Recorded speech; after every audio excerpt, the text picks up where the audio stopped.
ভাই নেটওয়ার্কের সমস্যা করতেছে। তো আমি যে কথাটা বলতেছিলাম আবার মনোযোগ সহকারে শুনুন। দুইটা হাদিস পরস্পর বিরোধ একটা মাসলার মধ্যে। এক হাদিসের সূত্র রাবির সংখ্যা কম হওয়াতে মুহাদ্দিস মুখাররেজে হাদিস এবং রসুলের মাঝে সেটাকে আলা বলা হয়, কিন্তু যদি নাকি রাবির সংখ্যা বেশি হয় আদনা বলা হয়। সকলে কিন্তু ওটাকে নিয়েছেন যেটার মধ্যে ওয়াস্তা মিডিয়া কম। ইমামে আজম আবু হানিফা রহমতুল্লাহ বলেন,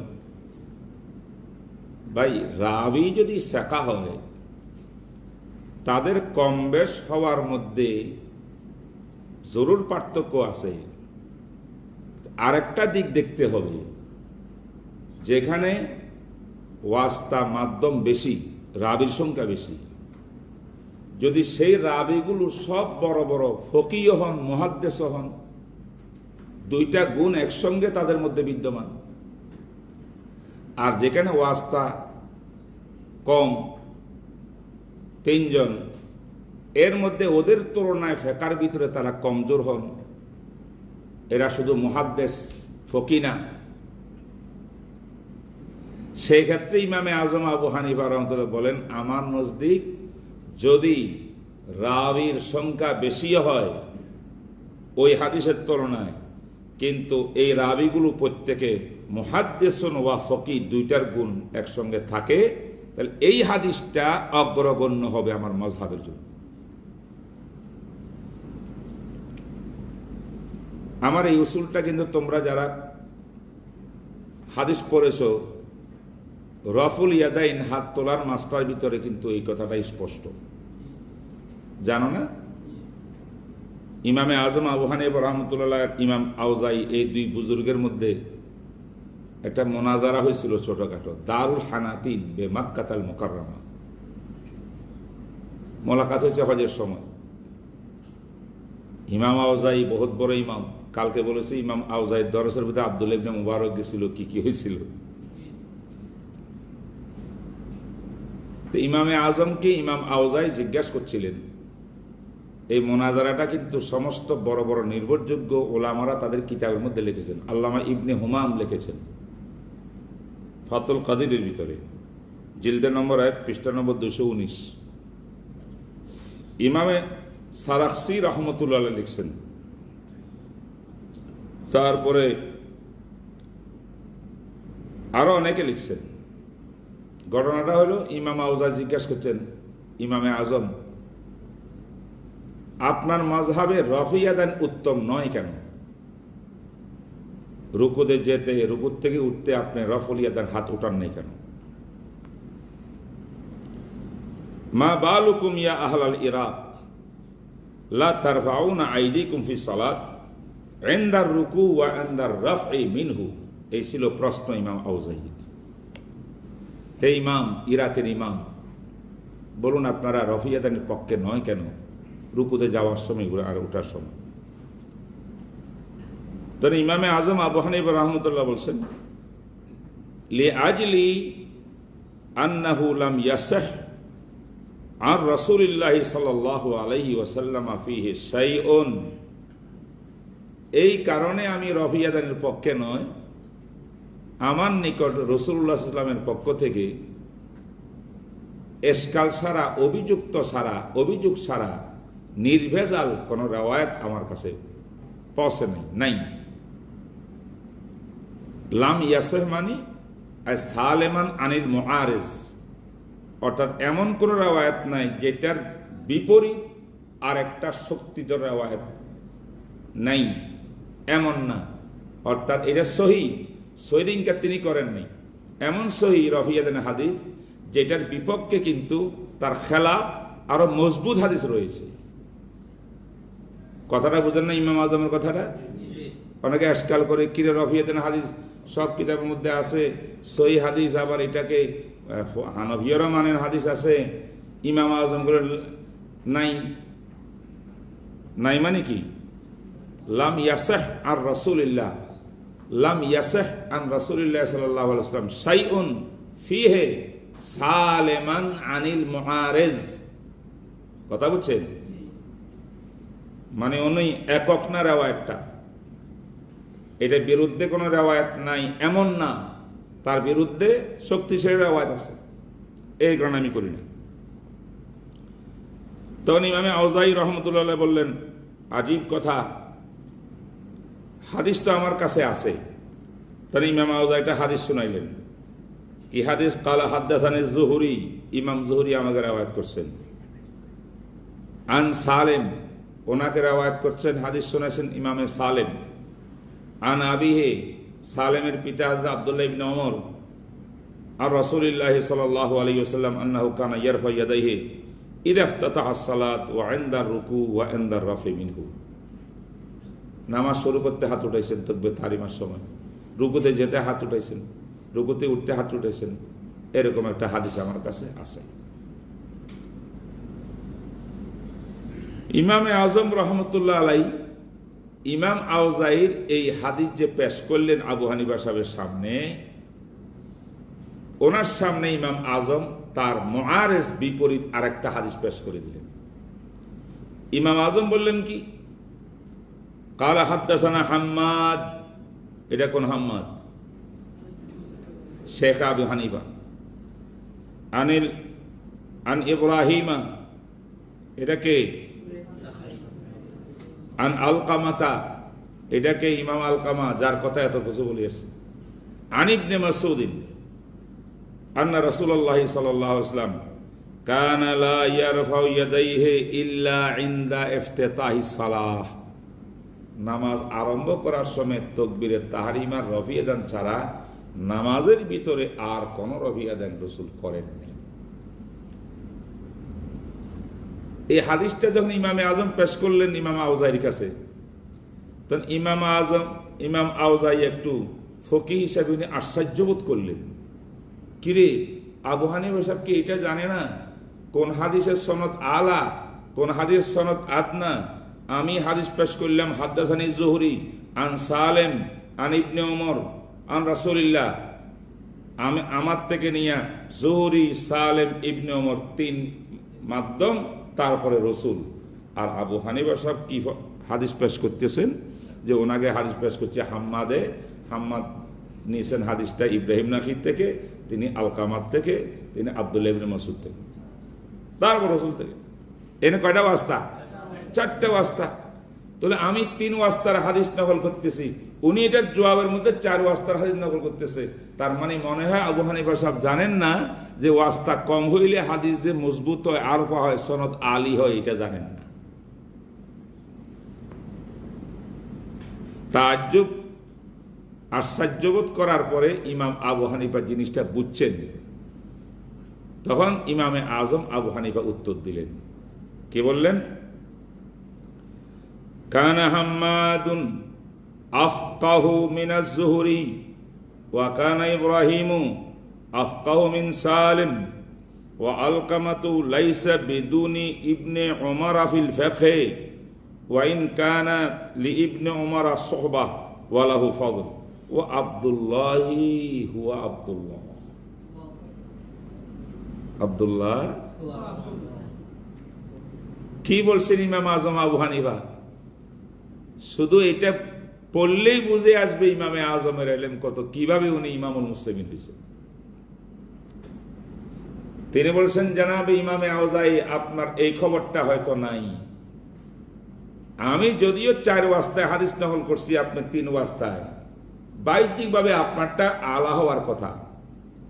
এইটা আমার তরিকা না। আমার তরিকা হলো হাম্মাদ, যে আমি 4টা বলছি। প্রথম নম্বর হলো আমার উস্তাদ হাম্মাদ।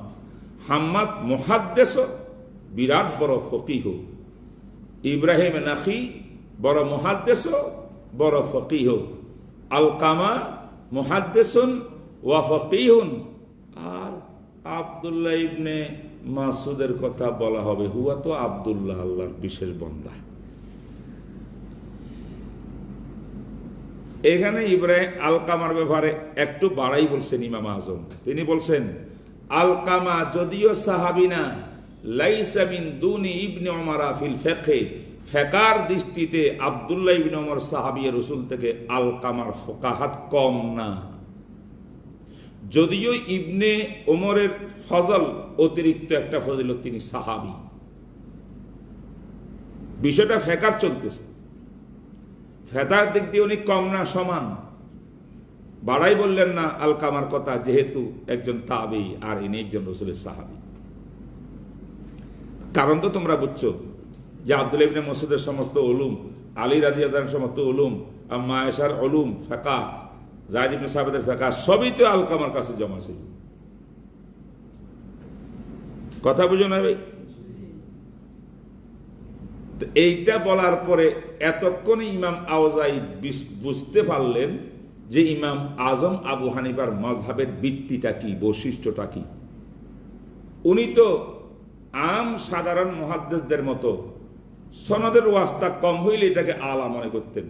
এতক্ষণে বুঝলেন যে মা তাসালসালাত বিহিল ফুকাহা, ফকি মুহাদ্দিসরা যদি রাবি হাদিস হয়, আরেকটা হাদিস শুধু মুহাদ্দিসদের বর্ণনা হয়, সেখানে ফকি যারা ওয়াস্তা বেশি হইলেও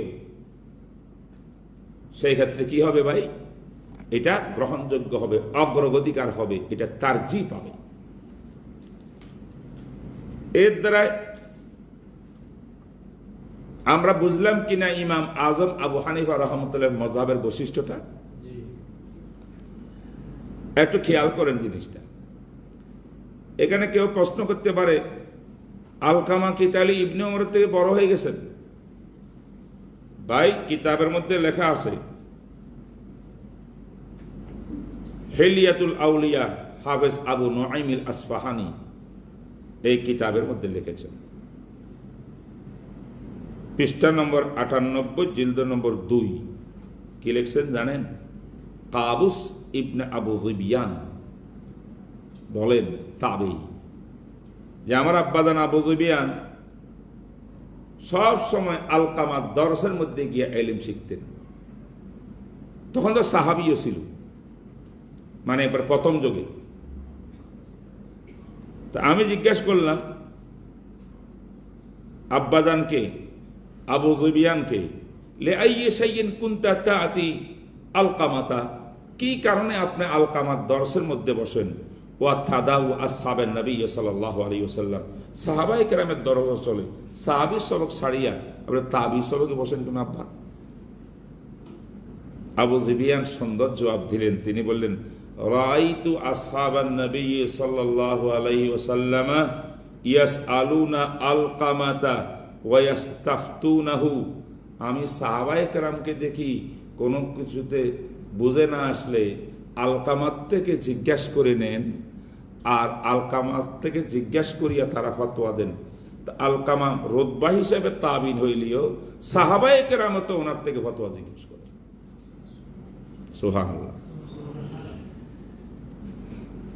এখন এই উসুলটা ইমাম আবু হানিফার, তাসালসুল বিল ফুকাহা, ফকিদের যদি ধারাবাহিকতা থাকে রাবির মধ্যে, সেটা সূত্র লম্বা হইলেও কি হবে, আকওয়া হবে, আরজা হবে, রাজে হবে। এটা কিন্তু স্বয়ং হাদিস থেকে আছে। আমি শুনেছিলাম, নাযযারাল্লাহু ইমরান মাকালাতি ফাহাফিজাহা ওয়া আদ্দাহা কামা সামিআহা রুব্বা হামিল ফিকিন ইলা মান হুয়া আফকাহু মিন। রাসূল বলছেন, রাওয়াত ইলম শিখিয়া অনেক কাছে পৌঁছাই দাও। অনেক সময় যার কাছে পৌঁছাইবা সেই ব্যক্তি যিনি জানেন ওস্তাদ, তার থেকে আফকা ফেকার দিক দিয়ে বড় বেশি হইতে পারে, আল্লাহ তাকে বেশি দিতে পারে। নবীজির একটা হাদিস থেকে সাকরিদে 1000 মাসলা ইস্তেমবাদ করি উম্মতের উপকার করলো, আর ওস্তাদে হয়তো 100 মাসলা ইস্তেমবাদ করলো। তো আমার নবীজি আদ্দাহা কামা সামিআহা, এলেম লইয়া কবরে চলে যাইও না, অন্যের কাছে পৌঁছাও পৌঁছাও পৌঁছাও, এই যে বর্ণনা দিছেন, বুঝেন নাই? এর মূল কারণ ছিল রুব্বা হামিলি ফিকিন ইলা মান হুয়া আফকাহু মিনহু, বহুত এলেমওয়ালা এলেমটা দিবে এমন লোকের কাছে, ইলা মান হুয়া আফকাহু মিনহু, বেশি ফকিহ। তাহলে এই হাদিস থেকে যদি আপনি চিন্তা করেন, দেখবেন যে যেহেতু মূল হাদিস যে বর্ণনা হইতেছে, রেওয়ায়ত হইতেছে, এই রেওয়ায়তের রসুলের এই হাদিসের ভিতরে মূল টার্গেট হইল এই হাদিসের ফোকাহাত, হাদিসের ভিতরের এলেম বুঝা, ইস্তেমবাদ বুঝা, যাতে কিয়ামত পর্যন্ত ইসলাম ধর্ম তামাম মানুষের সমস্যার সমাধান দিতে পারে, ফকিহ তৈরি হতে পারে। এই হাদিসের সঙ্গে ইমাম আবু হানিফার এই উসুলের পুরাপুরি মিল। আচ্ছা, আরেকটা কথা হইল, এই তাসাসুল বিল ফোকাহা এটা আর যা হবে, সনদ আরেকটার সংখ্যায় কম, এখানে বেশি। যে ইমাম আজম বললেন, এটা শুধু ইমাম আজমের ব্যক্তিগত, শুধু একাই মজহাব নয়। আমরা জানেন হাকেম আবু আবদুল্লাহিল হাকেম নিসাবুরি, তিনি আজিম একজন মুহাদ্দিস, যিনি মুস্তাদরাক লিখেছেন। ওনার একটা কিতাব আছে উসুলে হাদিসের উপরে, মারিফাতু উলুমিল হাদিস। এই কথাগুলো বুঝিও কিন্তু মনোযোগ সহকারে। মারিফাতু উলুমিল হাদিস, এটা আমাদের উসুলে এই যে তাকসুল ফাকা, এই কি কয়, হাদিসের মধ্যে, উলুমুল হাদিসের মধ্যে পড়ানো হয়। এই কিতাবের মাত্র শুরু দিয়ে আপনি পড়লে 11 নম্বর পৃষ্ঠা, বেশি দূরে যাওয়া লাগবে না। এই পৃষ্ঠের মধ্যে উনি নকল করেছেন যে আলী ইবনে খসরম তিনি ইমাম হাকিমকে বললেন, কাল আলানা ওয়াকিউন, ইমামে ওয়াকি ইবনুল জাররাহ, তিনি জিজ্ঞাসা করলেন, আইয়ুল ইসনাদাইনে আহাব্বু ইলাইক, দুই সনদের ভিতরে কোন সনদটা বেশি ভালো, মাহবুব, পছন্দনীয় বা অগ্রগণ্য? কি সনদ? আমস আন আবি ওয়াইল আন আব্দুল্লাহ। আমস বলেন, আমস আন আবি ওয়াইল আব্দুল্লাহ। সুফিয়ান আরেকটা সনদ, সুফিয়ান আন মনসুর আন ইব্রাহিম আন আলকামা আন আব্দুল্লাহ। পরের হাদিসটার সনদ লম্বা না? এই দুইটার মধ্যে কোনটা আহাব? আলী ইবনে খসরম বললেন এই প্রশ্নের জবাবে, আল আমাশু আন আবি ওয়াইল, যে প্রথম হাদিসটা হলো উত্তম। তখন ওয়াকি ইবনুল জাররাহ, উনি ফকি ইমাম শাফির উস্তাদ, তিনি জবাব দিলেন, ইয়া সুবহানাল্লাহ, ইয়া সুবহানাল্লাহ, আশ্চর্য কথা। আমার শেখুন আবি ওয়াইল শেখুন, ওয়া সুফিয়ান ফকিহুন, ওয়া মনসুর ফকিহুন, ওয়া ইব্রাহিম ওয়া আলকামা ফকিহুন। একদিকে প্রথম হাদিসের মধ্যে সূত্রগুলো শুধু মুহাদ্দিস মুহাদ্দিস মুহাদ্দিস, পরের হাদিসের সূত্র লম্বা হইলেও এটা প্রত্যেকজন ফকি ফকি ফকি ফকি। ও হাদিসুন ইয়াতাদাওয়ালুহুল ফুকাহা, ইয়াতাদাওয়ালুহুল ফুকাহা খায়রুন মিন হাদিসিন ইয়াতাদাওয়ালুহুল শুয়ুখ। স্মরণ রাখবা এই কথাটা, যে হাদিসের রাবি ফুকাহা, তাদের রেওয়ায়ত গায়রে ফকি মুহাদ্দিস থেকে সবসময় আরজা হবে, রাজি হবে। তাইলে ইমাম হাকিম ওনার উসুলে কিতাব মারিফাতুল উলুম হাদিসের মধ্যে নকল করলেন, এবং ইমাম ওয়াকি রাহমাতুল্লাহ আলাইহির মাযহাবও নকল করলেন। তাহলে এটা ইমাম আবু হানিফার একক উসুল না, এটা ইমাম ওয়াকির উসুল। কথা বুঝে আসছে কিনা? তো এটা আপনার 5 নম্বর গুনতে পারেন। এই কারণে অনেকে দেখে যে আবু হানিফা সাহেবের অন্য ইমামের ইখতিলাফ, অন্য ইমাম রফি আদানের ভিতরে ইমাম আওজাই চলে গেলেন, হাত উঠাইতে হবে, কারণ সেখানে হাদিসটা সূত্র কম, 3 জনের মাধ্যমে রসুল করতে পৌঁছে গেছেন। আর ইমামে আজম আবু হানিফা হানাফি মাযহাব রফি আদান নাই। আশ্চর্য কথা, কেন নাই? যে হাদিসটা তর্কে রফি আদানের, এইটার মধ্যে তো ওয়াস্তা বেশি, তাহলে ওয়াস্তা বেশি আর কম, দুই হাদিসের মধ্যে আপনি কম্প্রোমাইজ করলে তো, সমন্বয় করলে তো আপনি অবশ্যই মানতে হবে কোনটা, রফি আদানেরটা। এটা স্বাভাবিক মানুষে বলে, ইমাম সাহাবিও বলছেন, এটা ওনার মসলক। কিন্তু মাযহাবের গুর না জানার কারণে, রহস্য না জানার কারণে অনেকে এসকাল করে হানাফি মাযহাবে তর্কে রফি আদান ছাড়ি দিল কেন? আজকে বুঝলে কিনা কেন ছাড়লো? যেহেতু রফিয়াদানের সারার কথা এমন একটা হাদিসের মধ্যে আছে যে হাদিসটার প্রত্যেকজন রাবি মুহাদ্দিসুন ফকিহুন সব কথা বুঝে আসছে। এই জন্য হানফিয়ার মাযহাবকে বুঝতে হইলে এটা বুঝার জন্য কিন্তু টনকে টন এলেমের দরকার। যাদের এলেম নাই তারা বুঝবে করতে গিয়ে, তারা তো এশকাল করবেই। যারা আজকে এশকাল প্রশ্ন করে তাদের তো এই খবর নাই। এই 5 নম্বর বসে বললাম। আমি তোমাদেরকে যারা আমার কথা শুনতেছেন তাদেরকে বলে দিচ্ছি, অনেক প্রস্তাব আসতেছে আমি প্রশ্নের উত্তর দেওয়ার জন্য। আমি আমার আলোচনার পরে কিছু প্রশ্নের উত্তর আল্লাহ চাহে তো দেওয়ার চেষ্টা করব অল্প কিছু সময়। গুরুত্বপূর্ণ কোনো কথা না বুঝিয়া থাকলে বিষয়বস্তুর সাথে সম্পৃক্ত এরকম প্রশ্ন আপনি করতে পারেন কমেন্টসের মধ্যে, কিন্তু বিষয়ের বাইরে প্রশ্ন কোনো উল্টাপাল্টা, তখন তো আমার মূল বিষয়বস্তুটা থাকবে না। যাই হোক, নম্বর 6 আরেকটা গুরুত্বপূর্ণ বিষয় বলি। আর এখানে আমাদের আলে হাদিসদের কিছু, আমার বন্ধুদের কিছু বলি। তাদেরকে কিছু না বললে তো একদম জিনিসটা খারাপ হয়ে যাবে, কারণ তারা অপেক্ষায় আছে আমি কিছু বলি, তারা বুঝুক। আমাদের এক বুজুর্গ ছিলেন আল্লামা আমিন সাফদার রাহেমাহুল্লাহ তাআলা, জবরদস্ত আলেম, মুহাক্কিক, মুনাজির। তো ওনার সাথে এক আহলে হাদিস বন্ধুর মোলাকাত হয়েছে। তো আহলে হাদিস বন্ধু বলতেছেন, হযরত আমি আজকাল ইসলামিয়াত আরবিক স্টাডি করি। হ্যাঁ, কমপ্লিট করেছি, পিএইচডি নিয়েছি ইসলামিয়াত আরবির মধ্যে। আমি এখন হাদিস কি করি, রিসার্চ করি। তো হযরত জিজ্ঞাসা করলেন, আচ্ছা হাদিস রিসার্চ করেন, খুব ভালো কথা। তা আমি একটা প্রশ্ন করি, তাইলে করেন হুজুর। আপনি রিসার্চ করতে গিয়া অনেক বিষয়ের ভিতরে রাসূল পাক সাল্লাল্লাহু আলাইহি ওয়াসাল্লাম থেকে একাধিক হাদিস পেয়েছেন কিনা? যে কোনো একটা বিষয়ের উপরে পক্ষে বিপক্ষে একাধিক হাদিস থাকে না? কহা পাইছি তো হুজুর। হযরত জিজ্ঞাসা করলেন, একাধিক যদি হাদিস থাকে কোন একটা বিষয়ের উপরে, তখন কি আপনি পর্যায়ক্রমে প্রত্যেকটি হাদিসের উপরে আমল করেন আপনারা, নাকি কিছু হাদিস উপরে আমল হয় আর কিছু বাদ যায়?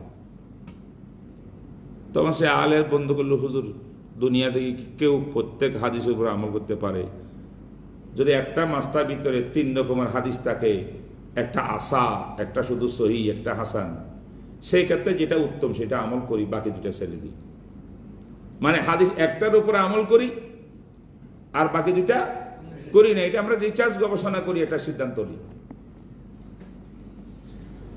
তো হযরত জিজ্ঞাসা করলেন, আচ্ছা বড় সুন্দর কথা, এইরকমই হওয়া উচিত। কিন্তু আমার প্রশ্ন হইল, আপনি তো আহলে হাদিস বলছেন আমাকে, এবং হাদিস এই জন্য রিসার্চ করেন, ইসলামিয়াত কমপ্লিট করছেন। তো আমার প্রশ্ন হলো, হাদিসের জগতে রসুলের কোন হাদিসের ভিতরে আল্লাহ পাকের কোরআনের কোন আয়াতের বাক্যের মধ্যে এমন কিছু আছে যে রসুলের হাদিস পাইলে কিছু একটা মানিও আর 2টা ছাড়ি দিও? যে আপনি যে বলতেছেন সবাই আমল করতে পারেন না, একটা পারেন, 2টা পারেন না, ছেড়ে দিতে হয়। এইটা কি হাদিসের নির্দেশ, রসুলের হাদিসের মাধ্যমে, না আল্লাহর নির্দেশ কোরআনের মাধ্যমে? অবশ্যই আপনি হাদিসও দেখাতে পারবেন না। আমার নই বলেন নাই, যদি 2 হাদিস আমার পাও, একটা বেশি সহি হয় আর একটা বাদ দিয়ে দিও, এরকম কথা রসুল বলছেন? কোরআনে তো নেই, হাদিসও নেই। তাইলে আপনি কেমনে করেন? নিজস্ব গবেষণায় করেন, অথবা আরেকজন গবেষকের থেকে জিজ্ঞাসা করেন এই তিনটা হাদিসের ভিতরে কোনটা আমরা মানব, কোনটা গ্রহণ করব, তাই না? তখন হযরত বললেন, তাইলে আপনারা একাধিক হাদিস দেখলে কোনো মাস্টার ভিতরে নিজের মন মতো রিচার্জ মতো সিদ্ধান্ত নেন বা আরেকজনের কথা মানিয়া চলেন, আর নাম বলেন আপনারা আহলুল হাদিস, হাদিস মানেন। এটা তো হাদিস না। একটা মানিয়া দুটা ছেড়ে দিবেন, এটা কোনো হাদিস না।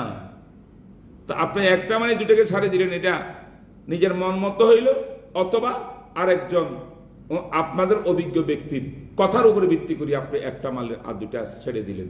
তাহলে তো আপনিও দেখা যায় তাকলিদ করলেন, যার কথা মানিয়ে এই কাজটা করলেন, তার অনুসরণ করলেন, তাকলিদ করলেন। তো আপনারা মানেন মানুষের কথা, মানুষ নিজের দেমাগের কথা, আর নিজে বলেন আমরা হাদিস মানি বলি, আহলে হাদিস নাম দেন। এটা কি ঠিক ঠিক হইল? আর জবাব দেয় না। এরপরে হযরত মোহাব্বত করছেন, হযরত জিজ্ঞাসা করেন, আচ্ছা বলো তোমাদের বড়রা আহলে হাদিসের বন্ধুরা হাদিস গ্রহণ করার ক্ষেত্রে কি নীতিমালা ফলো করে? তোমার যেহেতু তুমি গবেষণা করতেছো, তো এই ব্যাপারে একটু কিছু বলো। তখন উনি কতগুলা নীতিমালা বললেন। প্রথম বললেন যে হুজুর, আমাদের আদর্শ হইল আহলে হাদিসের চিন্তাধারার ভিত্তি হইল কোন হাদিস সহি পাইলে আমরা আর হাসান হাদিস বা জয়ীফ হাদিস, গায়রে সহি কোন হাদিস আমরা মানি না। কথা বুঝো নাই? হাদিস সহিও আছে, হাদিস হাসানও আছে, হাদিস জয়ীফ ইয়াসির হালকা জয়ীফও আছে। তার মানে আহলে হাদিসের কাছে হাদিস শুধু এক প্রকার, তার নাম হাদিসে সহিহ, আরগুলো হাদিস না। এটা হলো আহলে হাদিসের কি প্রথম দিকে। এরপরে বলল আর কি আছে? হযরত আরেকটা থিওরি হলো যে হাদিসের সনদ সূত্র বেশি শুদ্ধ, আমরা সেটা আমল করি, আর যেগুলা শুদ্ধের দিক দিয়ে একটু কম শুদ্ধ, একটু আগে যেটা আমি বললাম, সেটা আমরা মানি না, মানা জরুরি মনে করি না। আচ্ছা, 3 নম্বর আর কি? বলে যে 3 নম্বর আরেকটা নীতিমালা হলো, যদি কোনো হাদিস বুখারী মুসলিমের মধ্যে থাকে, বা শুধু বুখারীতে থাকে, বা শুধু মুসলিমে থাকে, তাহলে এই হাদিসটা মানা ওয়াজিব। বুখারী মুসলিমের বাইরের হাদিস কিন্তু মানা যায় না। এটা তিনি আরেকটা নীতিমালা বয়ান করলেন। এরপরে আরেকটা 4 নম্বর নীতিমালা বয়ান করলেন, যে মাস্টার সপক্ষে প্রচুর হাদিস থাকবে, হাদিসের সংখ্যা বেশি, সেটা গ্রহণযোগ্য হবে ওই মাস্টার তুলনায় যেই ব্যাপারে হাদিসের সংখ্যা কম। এই কয়েকটা কথা হযরতকে এই গবেষক বললেন। কথাগুলা কিন্তু ঠিক, তারা এইগুলাই পোষণ করে, অথচ তাদের এই নীতিমালার প্রত্যেকটাই হাস্যকর। কথা বোঝেন না? কি করছে? কি হাস্যকর? আল্লাহ, আমি যে কেমনে বুঝাই।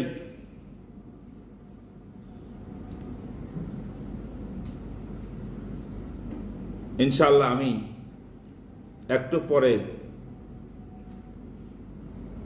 মৌলিক কিছু কথা, এটাও বৈশিষ্ট্যের মধ্যে আসবে, সেখানে বলবো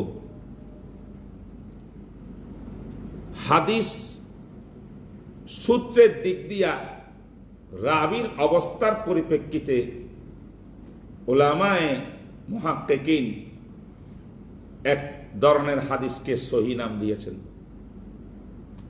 আরেক ধরনের হাদিসকে তাদের শর্ত শরায়ত অনুযায়ী যেভাবে আসছে এটাকে হাসান সাব্যস্ত করেছেন। আর এক ধরনের হাদিসকে জয়ীফ সাব্যস্ত করেছেন। এটা হলো স্তর বিন্যাস হাদিসের। এই কথাটা বড় মারাত্মক খারাপ যে হাদিসের জয়ীফের অর্থ হইল জাল হাদিস। নাউজুবিল্লাহ। এটা হলো আপনি পর্যন্ত বা যেই মুহাদ্দিস থেকে হাদিস নকল করতেছেন ওনার থেকে নিয়ে রসুল পর্যন্ত মাঝখানে যে বর্ণনাকারী আছে তাদের স্ট্যান্ডার্ড হিসাবে এই ফারকে মারাত্মক হয়েছে। কোরআন হাদিসের কোন জায়গার ভিতরে কি এমন কথা আছে যে সহিহ হাদিস অর্থাৎ মুহাদ্দিসদের পরিভাষায় যেটা সহিহ হাদিস এটাই একমাত্র মান্যবর মানা যাবে, হাসান হাদিস মানা যাবে না? হাসান তো সহিহ। এটা তো পরিভাষাগত পার্থক্য। দুনিয়ার কোন মুহাদ্দিসরা ১,৫০০ বছর পর্যন্ত হাসান হাদিসকে মাতরুক বলেননি, মকবুল। হাসানের নিচে জয়ীফ, জয়ীফ হাদিসও বেশ কিছু শর্ত সাপেক্ষে ফাজাইলের ক্ষেত্রে মকবুল, অন্য অন্য মাসাইলের মুআইয়াদ হিসাবে মকবুল। জয়ীফ হাদিস যদি একাধিক সূত্রে বর্ণিত হয় তাতেও এটা হাসান লেগাইরি, তাই এটা মাকবুল গ্রহণযোগ্য। আরেকটা হলো জয়ীফ হাদিসের উপরে যদি যুগ যুগ থেকে উম্মতে মুসলিমান নিরবচ্ছিন্ন আমল ধারাবাহিকতা চলে আসে তখন এটা অত্যন্ত মজবুত হইয়া যায়, এটা গ্রহণযোগ্য। এই কথাগুলো কিন্তু সমস্ত উসুলিয়িন যাদের কথা আমরা হাদিসকে সহিহ বলি, যাদের কথা হাদিসকে জয়ীফ বলি, তারাই কিন্তু এই নীতিমালা ঠিক করে দিয়ে গেছেন। আর এত বছর পরে আজকে আসিয়া হঠাৎ আওয়ামকে, সাধারণ লোককে বুঝিয়ে ফেলতেছে সহিহ হাদিস মানে, সহিহ হাদিস মানে, আর কিছু মানা যাবে না।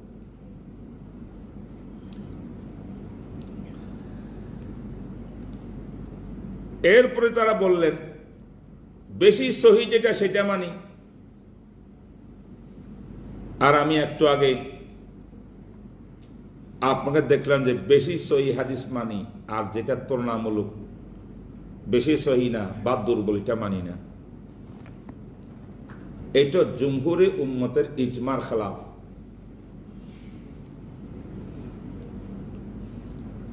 তোমরা তিরমিজি শরীফের মধ্যে দেখবা, তিরমিজি শরীফের, আচ্ছা আমি এটা নিই,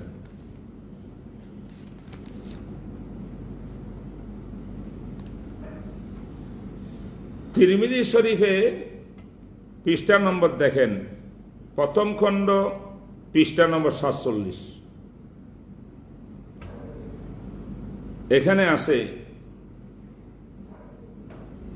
ইমাম তিরমিজি রহমতুল্লাহ বলেন, আমি আমার জামে তিরমিজির মধ্যে কিছু হাদিস এমন এনেছি যে হাদিসগুলো সনদ সূত্রের বিচারে একদম সহিহ। হ্যাঁ, কিন্তু ১,৫০০ মানে ওনার জমানার থেকে নিয়ে রসুল পর্যন্ত যত শতাব্দী গেছে, কোন ইমাম, কোন ফকি, কোন আলেম দুনিয়ার এই হাদিসগুলোকে আমলযোগ্য মনে করে নাই, এটাকে বাদ দিয়ে দিছে। বড় আশ্চর্য কথা না? আর এমন এমন হাদিস আসছে যে হাদিসগুলা সহিহ নয়, দুর্বল। বিশ্বের উম্মতে মুসলিমা এই হাদিসটাকে গ্রহণ করে নিছে আমলিভাবে, তাআমুল, তাওয়াতুর, তাওয়ারুফ হওয়ার কারণে।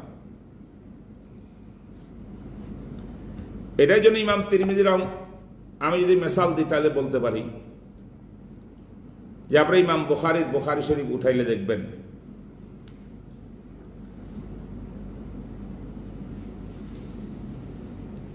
আজ ইমাম তিরমিজির কথা বলছি। ইমাম তিরমিজির সনদে আপনারা নেন ইবনে আব্বাস রাদিয়াল্লাহু তাআলা আনহুর হাদিস।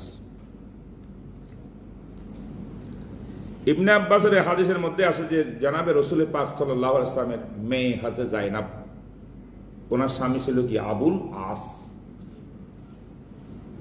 জায়নাব তো চলে আসছে নবীর সঙ্গে, স্বামী তখন মুসলমান হয় নাই, মক্কা শরীফ রয়ে গেছে। 6 বছর অতিবাহিত হওয়ার পরে আবুল আস ইসলাম ধর্ম গ্রহণ করিয়ে মদিনাতে আসছে। তাহলে জায়নাব আবার প্রাক্তন স্বামীর কাছে রসুল দিয়া দিছেন। কিভাবে দিলেন তার ব্যাপারে হাদিস দুইটা, একটা আসাহ, সেটা ইবনে আব্বাসের হাদিস, এটা কি খুব সহি, যে নবী আলাইহিস সালাম রাদ্দান নবী সাল্লাল্লাহু আলাইহি ওয়াসাল্লাম ইবনাতাহু যায়নাব আলা আবিল আস ইবনে রাবিঈ বাদা 6 সিনিনা বিন নিকাহিল আউয়াল ওয়া লাম ইউহদিস নিকাহান। নবী আলাইহিস সালাম নিজের মেয়েকে ওনার স্বামীর কাছে আবুল আসের কাছে দিয়া দিলেন 6 বছর পরে, বিন নিকাহিল আউয়াল, ওই প্রাক্তন বিয়ের ভিত্তিতে নতুন কোন বিবাহ আকদ করা হয় নাই। সহিহ হাদিস কিনা?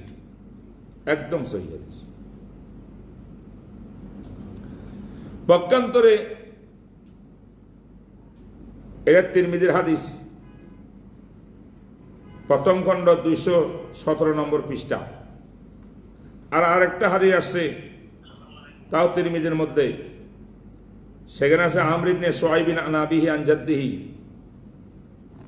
এই বর্ণনায় জনাবে রাসূল পাক সাল্লাল্লাহু আলাইহি ওয়াসাল্লাম নিজের মেয়ে জায়নাবকে স্বামীর হাতে দিয়ে দিছেন, বিনিকাহিন জাদীদিন ওয়া বিসাদাকিন জাদীদ, মোহরানা নির্ধারণ করে নতুন আকদ পড়াইয়া ওই স্বামীর কাছে দিছেন। আমর ইবনে শুআইব আন আবিহি আন জাদ্দিহি, এর এই সনদের উপরে কালাম আছে, তোমরা মিশকাতে পড়ছো অন্য গানে, এটা হাসানের দরজা, কিন্তু হাসানের দরজা, একদম বাতিল না হাদিস, কিন্তু হাসানের দরজায়। কিন্তু ইবনে আব্বাসের হাদিস তো খুব সহি। ইমাম তিরমিজি রাহমাতুল্লাহ এখানে আসিয়া বলছেন কি, হাযাল হাদিস ফি ইসনাদিহি মাকালুন, আমর ইবনে শুআইব আন আবিহি আন জাদ্দিহি, যেটা নাকি নতুন বিবাহের মাধ্যমে দিয়েছেন, এই হাদিসের মধ্যে কথা আছে, কালাম আছে। ওয়াল আমালু আলা হাযাল হাদিস ইনদা আহলিল ইলমি, কিন্তু तमाम আহলে ইলম, ইলমওয়ালা দুনিয়ার সমস্ত আলেমরা এই হাদিসের সনদে আপত্তি থাকার পরেও এইটার উপরে আমল করেন। 4 মাযহাব এটা বলে আমল করেন।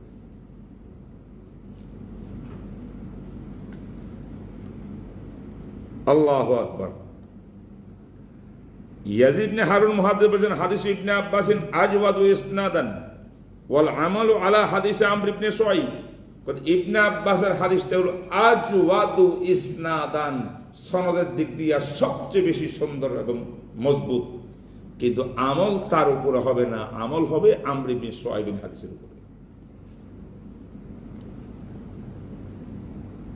এতটুকু দ্বারা বুঝতে পারলেন কিনা, সহি হইলে আমরা মানব, নন সহি মানব না, মানে পারিভাষিকগত সহি। এই কথাটা আহলে হাদিসের মিথ্যা কিনা, অবাস্তব কিনা, জুমহুরে উম্মতের খেলাফ কিনা, ইজমাই উম্মতের খেলাফ কিনা, তাহলে এই সমস্ত কথা বলার অর্থ হইল মানুষের মধ্যে বিভ্রান্তি ছড়ানো।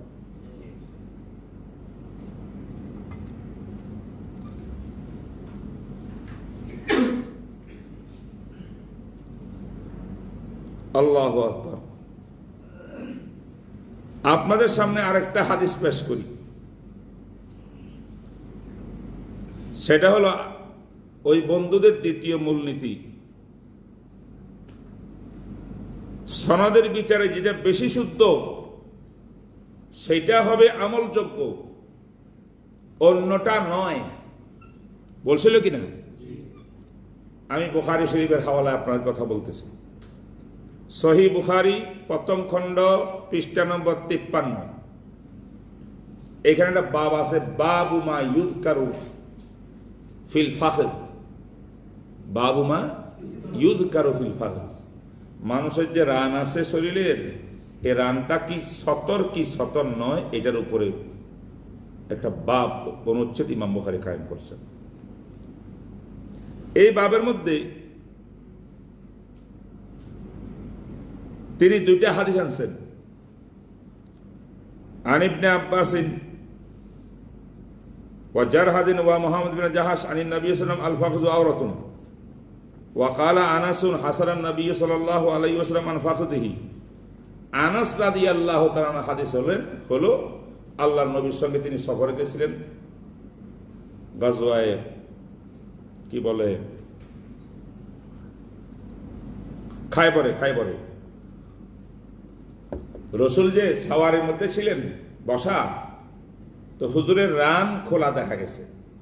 আনাস বলে হাসারান নবী সাল্লাল্লাহু আলাইহি ওয়াসাল্লাম ওয়া ফি রাওয়ায়াতিন হাসারান নবী সাল্লাল্লাহু আলাইহি ওয়াসাল্লাম। তাহলে রানটা কিনা সতন না, এটা আনাসের হাদিস। আর ইবনে আব্বাস, তারপরে জারহাদ, এনাদের থেকে আরেকটা হাদিস আসছে যে আল ফাখেজু আওরাতুন, এটা হলো ডাকার মতো আওরত, সতর। ইমাম বুখারী পরে দুইটা হাদিসের পরে কি বলছে শুনেন। ওয়া হাদিসু আনাসিন আসনাদু ওয়া হাদিসু জারহাদিন আহওয়াতু হাত্তা ইয়াখরুজা মিন ইখতিলাফিহি। সূত্রের দিক দিয়া আনাসের হাদিস হল সবচেয়ে বেশি সহিহ আসাহ, আর জারহাদের যেখানে আল ফাখজু আওরাতুন এটা সতর, এটা কিন্তু ওটার তুলনায় ওরকম না, কিন্তু এহতিয়াতে আমলি না, এটা এহতিয়াতে ইস্তেদলালি। কিন্তু আমি ইমাম বুখারী কিসের পক্ষে, এহতিয়াত কিসের পক্ষে, এটাকে আওরত সাব্যস্ত করার পক্ষে। তাহলে ইমাম বুখারী নিজে এমন হাদিসকে ফতোয়ার ভিত্তি বানাইলেন যেটা আরেক হাদিসের তুলনায় সহি, আর ওই হাদিসটা হলো আসা। তো যারা বলবে আসা হাদিস হইলে আমি মানি, সহি হইলে আমরা মানবো না, যদি কোন আলেম এই দাবি করে, আল্লাহর কসম এই দাবি ইমাম বুখারী রহমতুল্লাহর স্পষ্ট বিরোধিতা। ইমাম বুখারীর বিরোধিতা করবে আর বলবে আমরা বুখারী মানি, বুঝে আসে না, আমার তো বুঝে আসে। কথা বুঝতে পারছেন? আল্লাহ। আরে তাদের মূলনীতি ছিল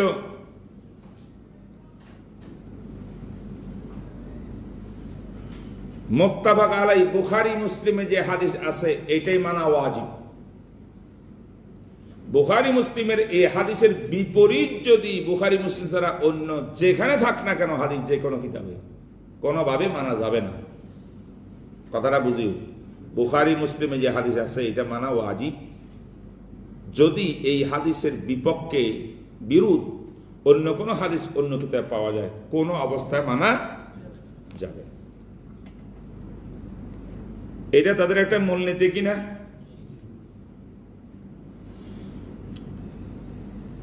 এই মূলনীতিটা জঘন্য মূলনীতি। হযরত আল্লামা ইবনে হুমাম রহমতুল্লাহ আলাই তিনি এই কথার ব্যাপারে, এই কথা আমাদের আহলে হাদিসে অহরহর বলি থাকে। তিনি বলছেন মান কালা আসাহুল আহাদিসে মাফিস সাহিহাইন সুম্মা মান ফারাদা বিল বুখারী তাহাক্কুমুন লা ইয়াজুজ। এটা মন গড়া বাড়াবাড়ি ছাড়া আর কিছুই না, এটা বলাই না যায়। কেন?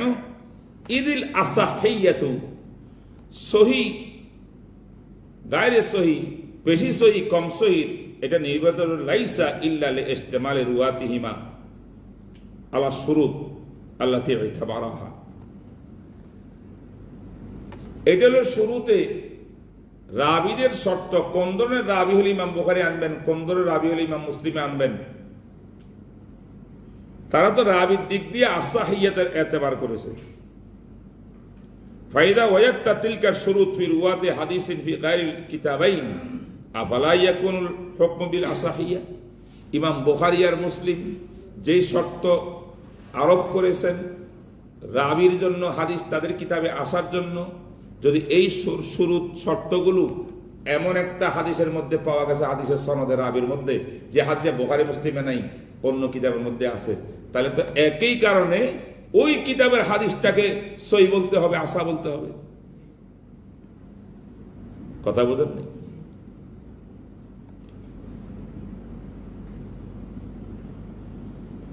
যদি এদের কথা এটা এভাবে মানা যায় তাহলে বড় আশ্চর্য জিনিস সামনে আসবে। বুখারী মুসলিমের হাদিসকে মানতে হয়, মানা ওয়াজিব। এর বিপরীত কোন রেওয়াজ যদি অন্য কিতাবে থাকে, আল্লামা আব্দুর রশিদ নোমানী রাহিমাহুল্লাহ তাআলা বিন্নুরি টাউনের মা তামাসসা ইলাইহিল হাজা আলা ইবনে মাজা, সেই কিতাবের মধ্যে দেখাইছেন যে ইবনে মাজা শরীফে এমন হাদিস 20 সনদ আছে, সনদের বিচারে ইবনে মাজার হাদিসটা বুখারী মুসলিমের হাদিস থেকে আরো মজবুত শরায়াতের দিক দিয়া।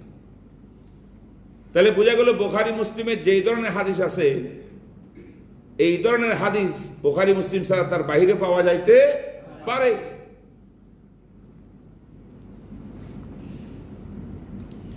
যদি তুমি এটা বলো যে বুখারী মুসলিমে থাকলেই মানতে হবে ওয়াজিব, তো ওয়াজিব তো শরীর দ্বারা সাবেত প্রমাণিত হয়। তোমরা তাকলিদকে ওয়াজিব বললে বলো যে দলিল কি? তা আমি জিজ্ঞাসা করি, বুখারী মুসলিমকে মানতে হলে ওয়াজিব, এটা দলিল কি? হ্যাঁ, বুখারী মুসলিমের মধ্যে আছে আন্না নবী ইসলাম বালা কায়েমান, নবী ইসলাম বাউল বিল কায়েম করছেন। আন্না নবী ইসলাম বালা কায়েদানের হাদিস বুখারীতে নাই। আল বাউলু কায়েমানের হাদিস কিন্তু বুখারী মুসলিমের মধ্যে আছে, এটা মুত্তাফাক আলাই। ঠিক আছে না? যখন এটা মুত্তাফাক আলাই হলে আপনি মানতে হবে। আর আবু দাউদ, নাসাই ইত্যাদির মধ্যে আম্মা আয়েশার হাদিস আছে যে যদি নাকি যে বলে রাসূল সাল্লাল্লাহু আলাইহি ওয়াসাল্লাম দাঁড়িয়ে পেশাব করছেন, ফালা তুসাদ্দিকু, একদম মানবা না। ফাইন্নাহু কানা লা ইয়াবুলু ইল্লা কায়েদান, রাসূল বসে পেশাব করতেন। ওই হাদিসটা তো বুখারী মুসলিম মুত্তাফাক আলাই হাদিসের খেলাফ, পরিপন্থী না। এটা মানা যাবে না, হারাম। আর এটা মানা ওয়াজিব। দাঁড়িয়ে পেশাব করা ওয়াজিব, বসে পেশাব করা হারাম। এই হবে ফতোয়া, হবে কি না? তাইলে দেখা যায় তোমাদের এই ফতোয়া মোতাবেক যত সাদা বাহিনী ইংরেজ আছে, ইংরেজরাই হলো আসলে সব আলে হাদিস। তারা সব দ্বারা যারা পেশাব করে, যারা বসি প্রসাব করে, একজনও আহলে হাদিস পন্থী হতে পারলো না। আমাদের আহলে হাদিস ভাইরা কি পন্থী? দাঁড়িয়ে করে না প্রসাব বসি করে, এটা আমি জানি না।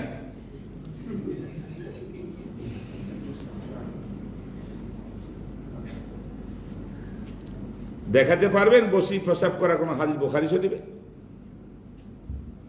মুসলিমে? তোর মুত্তাফাক আলাই তো এটা। আরেকটা হাদিস আছে, নবী আলাইহিস সালাতু ওয়াস সালাম জুতা পরিধান করে নামাজ আদায় করছেন। এই হাদিসটা বুখারী মুসলিম উভয়ের মধ্যে মুত্তাফাক আলাই। কথা বুঝেন নাই? বুখারী তো আছে, বলেন না? মুসলিমের মধ্যে আছে। বুখারী শরীফে প্রথম খণ্ড 56 নম্বর পৃষ্ঠা, মুসলিম শরীফের মধ্যে প্রথম খণ্ড 208 নম্বর পৃষ্ঠা, এখানে আছে। তাহলে এটা মুত্তাফাক আলাই হাদিস, জুতা পরিধান করে নামাজ পড়া। জুতা খুলে নামাজ পড়ার কথা হাদিস বুখারীতে কোথাও নেই। অথচ জুতা ছাড়া নামাজ পড়ছেন অধিকাংশ সময়, সারা জীবন। এটা অন্য কিতাবে আছে। তাহলে ওই হাদিসটা, জুতা পরিধান করা ছাড়া নামাজ পড়া, এই হাদিসটা মুত্তাফাক আলাই হাদিসের খেলাফ। তো তোমাদের ফতোয়া মোতাবেক তো ওইটা মানা হারাম। মুত্তাফাক আলাই হাদিস মানা ওয়াজিব। মুত্তাফাক আলাই হলো জুতা পরিধান করে নামাজ পড়া। তারা কি সকলে জুতা পরিধান করে নামাজ পড়ে বাংলাদেশে? তারাই নিজে ফতোয়া দিয়া ওয়াজিবের তরফ করতেছে। এই জাতীয় আরো অসংখ্য রেওয়াজ আছে। কথা বোঝেন নাই? এবার তারা বলেছে যেই দিকে হাদিসের সংখ্যা বেশি এটা হলো অগ্রগণ্য, যেই দিকে হাদিস কম এটা তুলনায় ওটা মানা যাবে না, হাদিস বেশি যেদিকে ওটা মানা যাবে।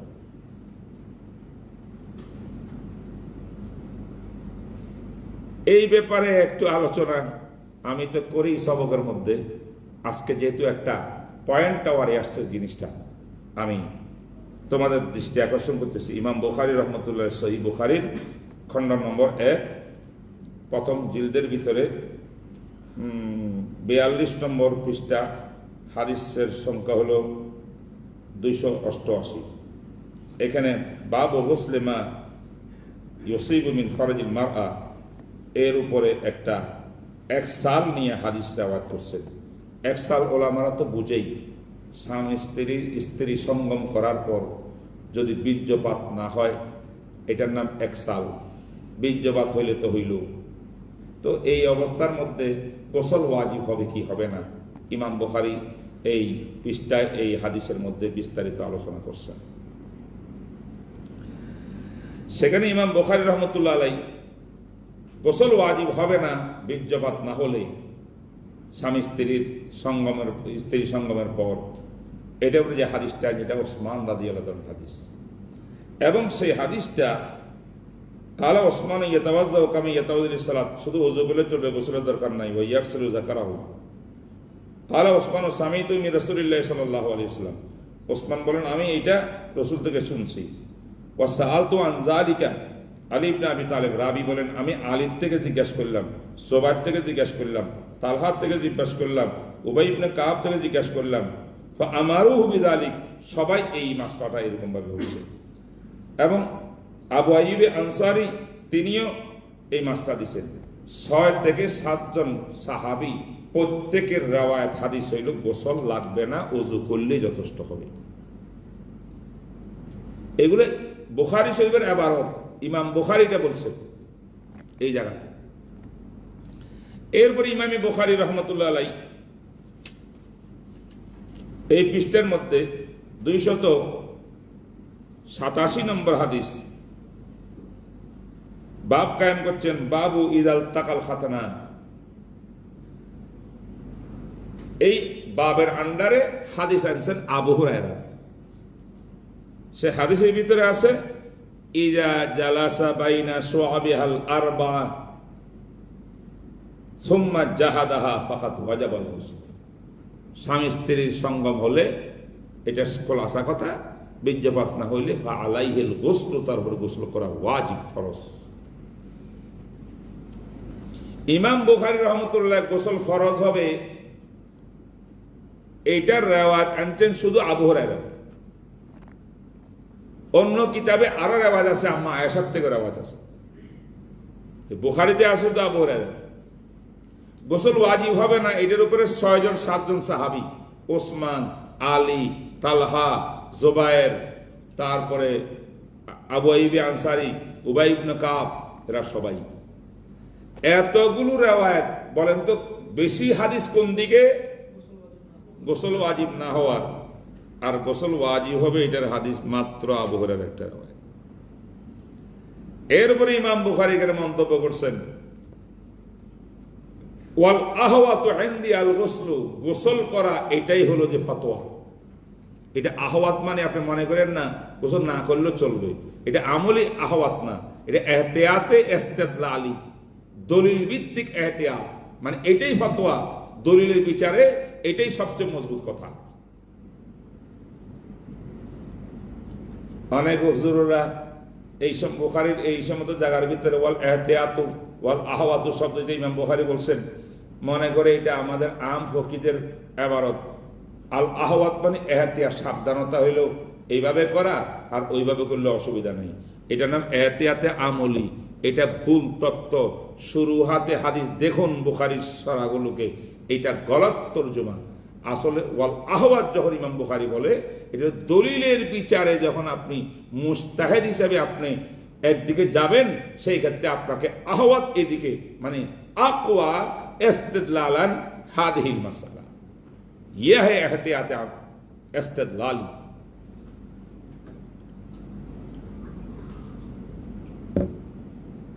এতটা কথা বুঝছেন আপনারা? তাহলে ইমাম বুখারী আদমে উজুবে গোসলের দিকে ৬-৭ জন সাহাবীর রেওয়ায়েত ৬০টা, গোসলের পক্ষে মাত্র একটা রেওয়ায়েত।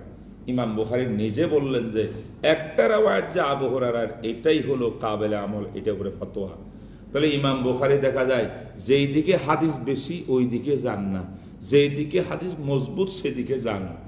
হাদিস একটা হোক আবু হুরায়রার, আয়েশা সহ 2টা হাদিস, 2টা হইল এটা মজবুত বেশি, ওইখানে 7টা হইলেও রেওয়ায়াত এটার তুলনায় কিন্তু এরকম না।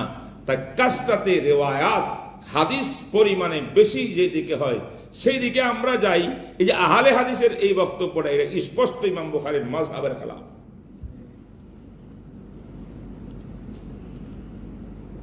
আল্লাহ আমাদেরকে বুঝার তৌফিক দান করুক। সময় তো পুড়ে গেছে, আমি এখনো মূল কথায় কিন্তু আসতেও পারি নাই। তবুও একটা উসুল বুঝছো কি না? এখন আমার এই আজকের আলোচনায় তো আরো কয়েকটা উসুল চলে আসছে, বৈশিষ্ট্য চলে আসছে ফিকহে হানাফি। একটা বৈশিষ্ট্য হলো তাসালসুল বিল ফুকাহার, রাবি যদি হয় সেটা হানাফিয়ানদের আর যা হয় রাজে হয়, অগ্রগণ্য হয়, যদিও থেকে না ওয়াস্তা বেশি। কথা বোঝেন নাই? তারপরে আরেকটা উসুল এখানে চলে আসলো, সেই উসুলটা হলো যদি কোনো হাদিস জয়ীব হয়, হাসান হয়, আরেকটা হাদিস আসা হয়, সহি তরিন হাদিস, এটার উপরে আমল করে নাই উম্মত। উম্মত জয়ীব হাদিস উপরে আমল করছে। কিসের উপরে? জয়ীব হাদিসের উপরে। যদি উম্মতের যোগ যোগ ধরে তাআমুল, নিরবচ্ছিন্ন আমলের ধারাবাহিকতা উম্মতের জয়ীব হাদিসের উপরও থাকে, সেটা আসাহ হাদিস থেকে আর যা হয় অগ্রগণ্য হয়। এটা জumহুরে উম্মতের কথা, শুধু ইমাম আবু হানিফার কথা নয়। কথাটা বুঝছেন আপনারা? হ্যাঁ, এই উসুলটাকে আপনার 7 নম্বর বানাতে পারেন। এটার মধ্যে আমি একটু আপনাদেরকে রেফারেন্সটা লিখে দিই।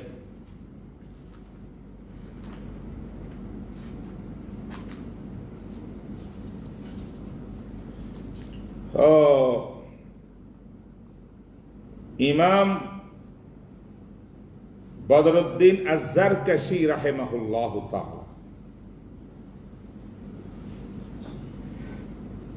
ইমাম বদরুদ্দিন আয-যারকাশী, তিনি তার গ্রন্থে লিখেছেন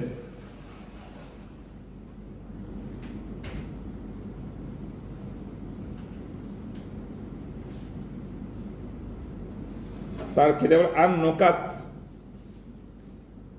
আলা কিতাবে ইবনে সালাহ, ইমাম ইবনে সালাহর যে কিতাব উসুলে হাদিসের, এটার উপরে লিখছেন আল্লামা যারকাশী। সেখানে লিখছে যে ইন্নাল হাদিস আদ-দাঈফ, এই ভালো করে খেয়াল করো, ইন্নাল হাদিস আদ-দাঈফ ইদা তালাক্কাতুল উম্মাতু বিল কাবুল উমিলা বিহি আলা সাহিহ হাত্তা ইয়ানজিলা মানজালাতাল মুতাওয়াতির।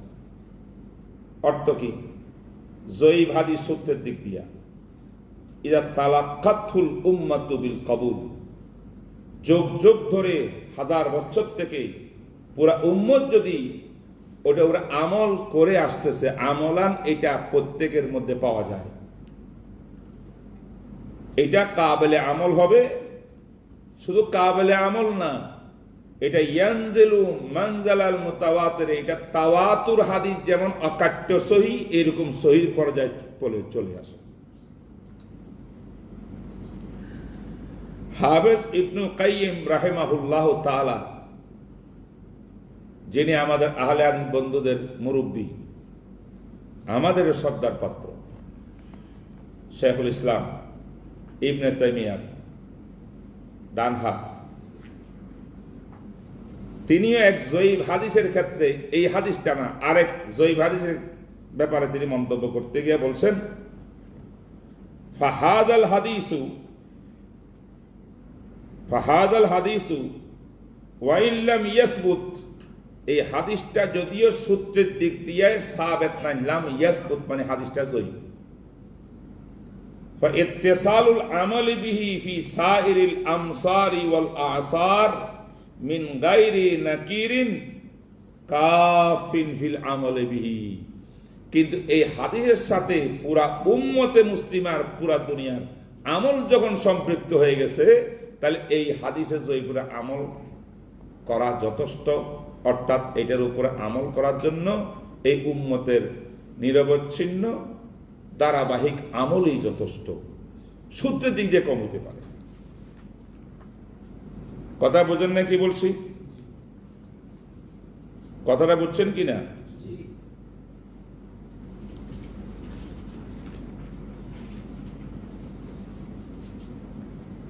শরহ আলফিয়াতুল হাদিসের মধ্যে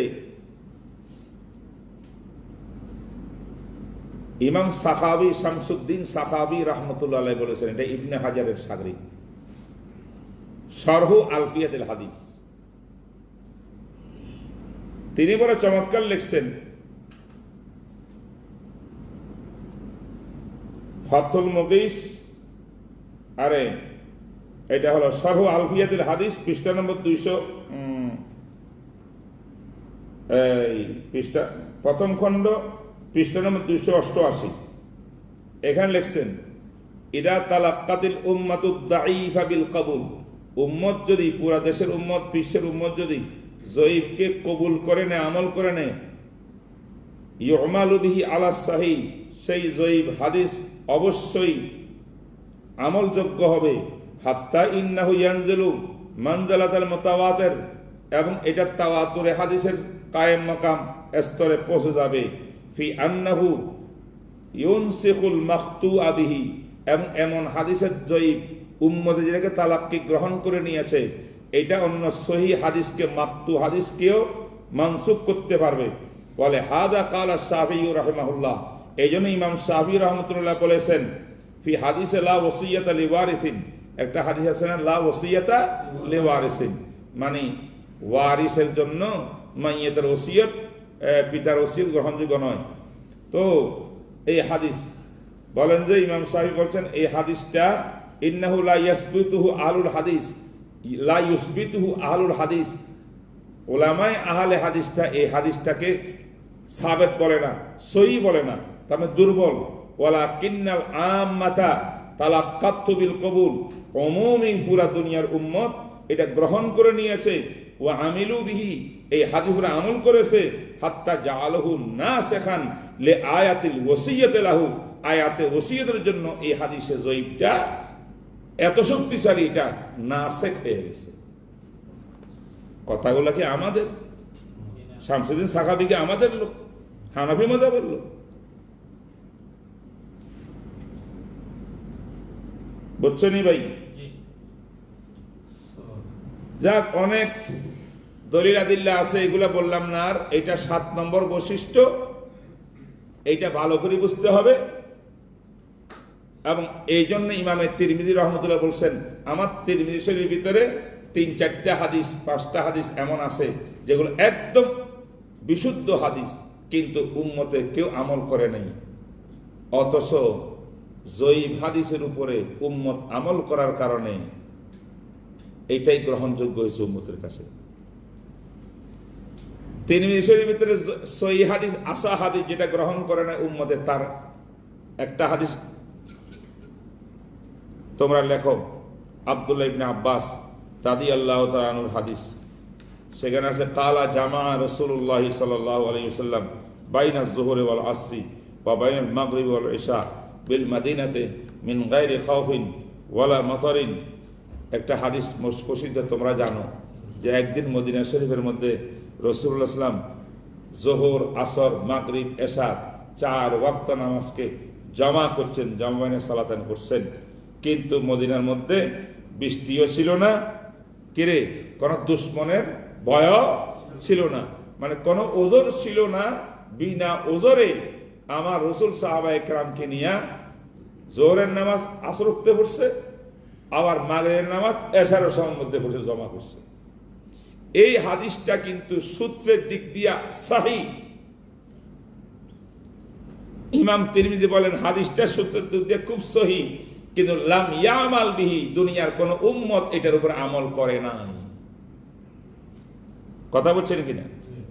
আরেকটা হাদিস হযরত মুআবিয়া রাদিয়াল্লাহু তাআলা থেকে বর্ণিত, কালা কালা রাসূলুল্লাহ সাল্লাল্লাহু আলাইহি ওয়াসাল্লাম মান শারিবাল খামরা ফাজলিদুহু ফাইন আদা ফির রাবিয়াতি ফাকতুলুহু। তিরমিজি শরীফের হাদিস, জিলদে নম্বর 1 পৃষ্ঠা নম্বর 209। এই হাদিসে বলেন কি, যারা নাকি মদ পান করবে তাদেরকে ডোরা মারো। যদি নাকি একবার শাস্তি দিলা, ফিরত আসতো না, দুইবার দিলা, তিনবার দিলা, চতুর্থবার যদি নাকি শরাব পান করে ফাকতুলুহু, ডাইরেক্ট কতল করে দেবে। যারা মদখোর তাদেরকে কতল করে দেওয়ার কথা এই হাদিসে আসছে কিনা? চতুর্থবারে। এই হাদিসের উপরে কি করেন নাই দুনিয়ার কোন উম্মত, বলেন না, আমল করেনি। তারপর আরেকটা হাদিসটা একটু আগে বললাম যে জায়নাব বিনতে রাসূলুল্লাহ ওনার স্বামীর হাতে 6 বছর পরে ফিরত দেওয়ার হাদিসটা একদম সহিহ। সেটা কেউ আমল করে নাই, অথচ বেনে কাহিন জাদিদ বে সাদাকিন জাদিদ এটা আমল করছেন আমর ইবনে শুআইব আন আবিহি আন জাদ্দির এ রাওয়ায়াত। এই জন্য ভাই এই সমস্ত মৌলিক কথাগুলো না জানার কারণে আজকে হানফি মাযহাবের কোন একটা ইস্তেদলাল আর দলিলের উপরে, আরে এটা তো জয়ীফ ভাই, এটাকে জয়ীফ নাকি সহিহ প্রথমে এটা দেখতে হবে। অনেক ক্ষেত্রে কারো কারোর মধ্যে এটা জয়ীফ, আবার কোন কোন মুহাদ্দিসের মধ্যে এটা সহিহ আছে না? আচ্ছা, যে জয়ীফ মানলাম, জয়ীফতে কোন ধরনের জয়ীফ? জয়ীফ ইয়াসির, এটার সপক্ষে আরো বিভিন্ন বর্ণনা আছে কিনা, শাওয়াহিদ আছে কিনা, তাওয়াবে আছে কিনা, থাকতে তো পারে, তুমি তো জানো না। যদি একাধিক সূত্রে বর্ণিত হয়, মুতাআদ্দিদ তুরুক হয়, শাওয়াহিদ হয়, মুতাবাআত হয়, সে অথবা উম্মতের আমল হয় যুগ যুগ ধরে, তাতে এই হাদিসটার সনদান তুমি দুর্বল দেখতেছো, এটা কিন্তু কাতঈ সুবুত হাদিসের থেকে বড় মজবুত হাদিসটা। কথা বুঝেন নাই? এই সমস্ত বিষয় এইগুলো সব মদ্দে নজর ছিল, এইগুলার সামনে ছিল ইমাম আবু হানিফা রাহমাতুল্লাহ যখন মাযহাবে হানফির তাসিস করে। কথা বুঝছেন?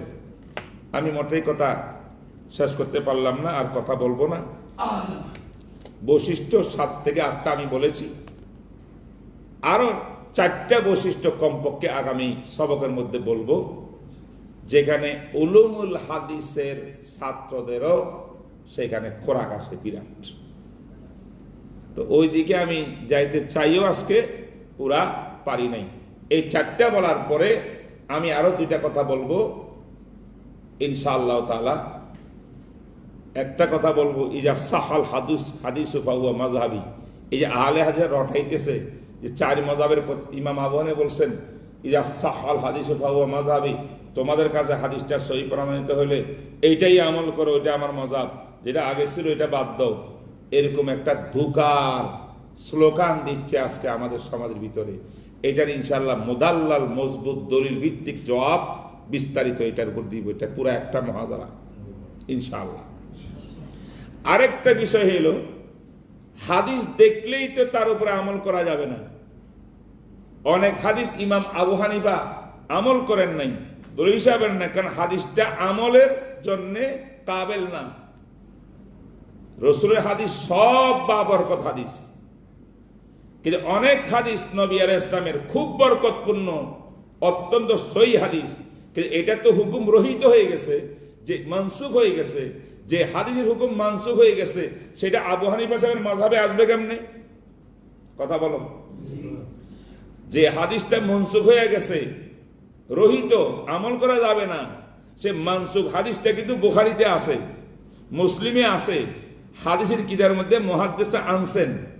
এই জন্য আনেন নাই তুমি আমল করো, এই জন্য আনছেন যে তুমি জেনে রাখো আগে আমল এরকম ছিল। কথাটাই খেয়াল করছো? এবং এটা রহিত হয়ে গেল, কোন হাদিসের রহিত করলো, কোনটা না আছে, সে হাদিসটাও কুতুবে হাদিসের মধ্যে আছে। এখন ইমাম আবু হানিফা রহমতুল্লাহ আলাই নাসেখ হাদিস যেটা অন্যকে রহিত করছে সেটা উপরে মাযহাবের ভিত্তি বানাইলো, আর একজনে আসি আশকার করলো আরে এর থেকে তো আরো বেশি সহিহ হাদিস একটা ছিল, ওইটা কেন ইমাম আবু হানিফা আনলো না, ওটার মোতাবেক আমল কেন করলো না, বা এই জন্য করে নাই সেই মোতাবেক আমল করা যাবে না, এটা মানসুখ হয়ে গেছে। বুঝেন নাই কথা? দলিল সহ মেসাল সহ ইনশাআল্লাহ আলোচনা করবা। তাহলে আমাকে মনে করি যে আগামী সবকটা হবে কোন কোন হাদিস উম্মতের জন্য আমলযোগ্য না এটা। তবে তার আগে আমি 4টা আরো মাযহাবে হানাফিয়ার বৈশিষ্ট্য আলোচনা করব, আর এইটা আলোচনা শেষ হইলে লাস্টে একটা আলোচনা হবে ইদা সাহাল হাদিসু ফাহুয়া মাযহাবি, এটা আরো গুরুত্বপূর্ণ ইনশাআল্লাহ। আজকে এখানে কথা শেষ করলাম। আমি শুধু মাযহাবে হানাফিয়ার বৈশিষ্ট্যগুলো বোঝাতে যাচ্ছি আস্তে আস্তে, যাতে আমরা হানফি হলাম, হানফি কিতাব পড়ি, আমরা কিন্তু জানি না আমাদের মাযহাবের ভিত্তি আর বুনিয়াদগুলো কি কি। এই হলো কারণ। খালাস? কিছু কমেন্টস করছে কিনা কেউ যেটা বলার মতো এমন কিছু গুরুত্বপূর্ণ আছে কি?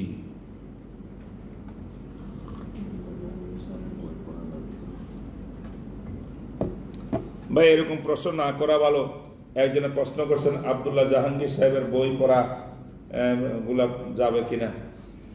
কোন ব্যক্তি বিশেষ কে এমন বলা যে ওনার বই পড়া যাবে না, এটা আহলে ইলমের সামনে।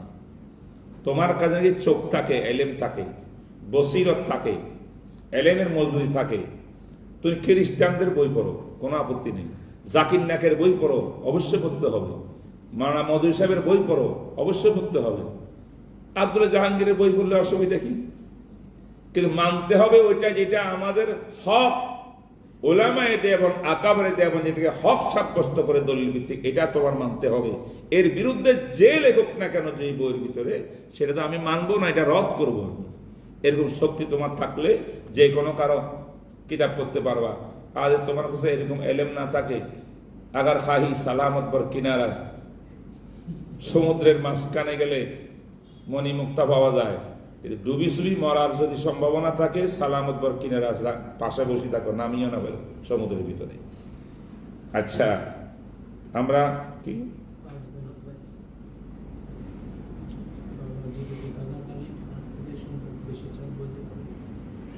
যা বাবা জীবিত এখানে তার থেকে সম্পদ বেশি চাওয়া।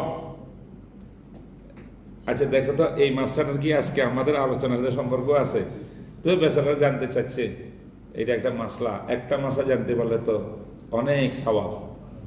এটা আমার আলোচ্য বিষয়ের মধ্যে কিছু আসে নাই। তো এটা মাসলা হলো ভাই, শরীয়তের আসল বিধান হলো জীবদ্দশায় পিতা যদি কোনো এক সন্তানকে কিছু দিতে চায় বা সেই সন্তান পিতার থেকে নিতে চায়, পিতার কর্তব্য হলো সকল সন্তানকে সমান দেওয়া। নোমান ইবনে বশিরের হাদিস বুখারীতে আছে, সেখানে আছে যে ওনার এক ছেলেকে, নোমানকে, না বশিরের হাদিস, বশিরের নোমানের পিতা, এই বশিরকে একটা বড় উট দিয়েছিলেন, লাল উট। তো বিবি আমরা বিনতে রাওয়াহা কয়, তোমার দেওয়াটা মানি না, একবার বাগান দিয়েছিল খেজুরের, সেটা নিয়ে নিছো আমার ছেলের জন্য, তো কেমনে মানবা? আমার নবীর কাছে গিয়া তুমি নবীকে সাক্ষী রাখিয়ে বলবা যে ইয়া রাসূলুল্লাহ, আমার নবজাত শিশু এই নোমানের জন্য এই উটটা আমি দিলাম হাদিয়া। গেছে নবীজির কাছে, বললো হুজুর আপনি সাক্ষী থাকেন, আমি এটা দিছি। হুজুর জিজ্ঞেস করে তোমার আরো ছেলে পেলে আছে? তো আছে। তাদেরকে দিছো কিনা একটা একটা? কারণ তাদেরকে তো দিই নাই। রসুল বলেন আমি কোন জুলুমের উপরে সাক্ষ্য হইতে পারি না, আমি মুহাম্মদ রাসূলুল্লাহ। এইটা হলো আসল মাসলা। চাইতেও পারবা না বিরাট থেকে অতিরিক্ত কিছু। তুমি যেমন সন্তান, আরো 3-4 সন্তান আছে, এরা কি দোষ করছে? আবার এটাও মাসলা জানিয়ে রাখো, জীবদ্দশা যদি পিতা কিছু দেয় সবাইকে, তাহলে মেয়েকে আর ছেলেকে সমান দিতে হবে। সেখানে মিরাজ চলবে না যে মেয়ে অর্ধেক পাবে, এটা আরেক মূর্খতা। এটা মিরাজ দিচ্ছেন না, আপনি গিফট দিচ্ছেন, গিফট দিলে সমান দিবেন আওলাদদেরকে না, ছেলেও আপনার আওলাদ, মেয়েও আপনার আওলাদ। কিন্তু ফুকাহে কেরাম ইজতিহাদ ইস্তেমবাদ করে বিশেষ কিছু কারণ সুরত বয়ান করছেন। যদি কোনো ছেলে একেবারে অসহায়, প্রত্যেকটা ছেলে মাশাআল্লাহ এস্টাবলিশড ভালো অবস্থানে আছে, একটা ছেলে ছোট, পড়াশোনা দেরিতে করছে, বিয়ে শাদী এখনো হয় নাই, পড়াশোনা শেষ হয় নাই, এরা তো বড় বড় শিল্পপতি হয়ে গেছে একটা, এটার কোনো সাহারা নাই। আবার পিতা মাতার জন্য এই ছোট ছেলেটার সবচেয়ে বেশি দরদ, পিতা মাতার খেদমত এটাই করে। অথবা ছেলেটা মাজুর, কোনো কি কয় এটারে, প্রতিবন্ধী, বেচারা ভবিষ্যতে কিছু করা তার ভবিষ্যৎ অন্ধকার। অথবা এই সন্তানটা খুব দিনদার আল্লাহওয়ালা, সে দিনের কাজ ছাড়া কিচ্ছু বুঝে না, ব্যবসা বাণিজ্য ধারে কাছেও যায় না, ওরা তো বড় হয়ে গেছে। সেই ক্ষেত্রে কোনো সন্তানকে বঞ্চিত না করার নিয়ত, শুধু এই বাচ্চাটাকে একটু লাইনে উঠাই দেওয়ার নেওয়াতে, সহজে করার নেওয়ার নিয়তে এই বাচ্চাকে এই সমস্ত পরিস্থিতি দিলে, চাইলে না, চাইতে পারবেন না, পিতায় দিলে নেওয়া বৈধ আছে। এই ক্ষেত্রে যদি অন্যান্য সন্তানদের কোনো আপত্তি না থাকে। কথা বুঝে আসছে কিনা? বুঝে আসছে কিনা? আল্লাহ তো বিধান করুক। ইনশাল্লাহ আগামীকাল সবক হবে এই টাইমে। আর আমার অনুরোধ হলো সবাই যেন যুক্ত থাকে, সরাসরি আলোচনা শুনেন। পরবর্তী যারা শুনেন তাদের বরকত কমবে, সরাসরি শুনলেন বরকত বেশি হবে। প্রশ্ন থাকলে কমেন্টসের মধ্যে করবেন, আমি জবাব দেওয়ার চেষ্টা ইনশাআল্লাহ করব। আর প্রশ্নগুলো হবে আমার আলোচ্য বিষয়ের সাথে সম্পৃক্ত হলে বেশি ভালো হবে। আল্লাহ আমাদের সবাইকে তৌফিক দান করুক। ওয়া মা আলাইনা ইল্লাল বালাগ ওয়া আখিরু দাওয়ানা আলহামদুলিল্লাহি রাব্বিল আলামিন।